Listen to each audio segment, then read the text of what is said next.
I know a great deal about death.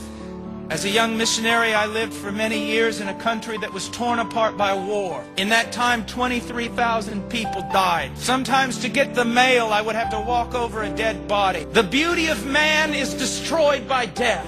The hope of all men destroyed by death. In my family, it has been torn apart by death. My brother was killed when he was 6 years old. My father died in my arms in the middle of a field. And a few years ago, I preached the funeral of my sister. I know much about death, but death is too strong of an enemy to overcome. No matter how much you wrestle him, no matter how much you fight against him, no matter how much you live in self-denial that he is not going to knock on your door, know this, that he is coming for you, and there is nothing you can do about it. As David said, there is but a few steps between me and death. Within just a few years, some of you will be dead. Within 25 years, many more of you will be dead. And with 100 years, not only all of us will be dead, but we will be forgotten. All our hopes will be crushed. Every memory of whatever we have done will be erased. And of all creatures, we are most pitiful, because not only is death coming for us, we know it. You know it, and you know it. You do everything in your power to push it out of your thoughts. But he's coming for you, maybe even this evening. He's coming for your children, and there's nothing you can do.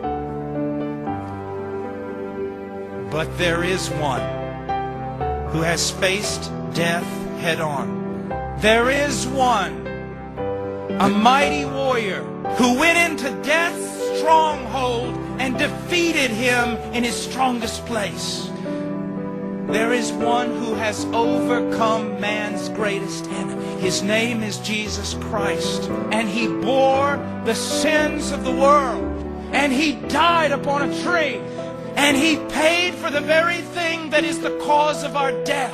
And on the third day, the Father raised him from the dead. And on the third day, the Holy Spirit raised him from the dead. And on the third day, he raised himself from the dead. And now the smallest, weakest believer can look death right in the face and say, "Oh, death, where is your victory?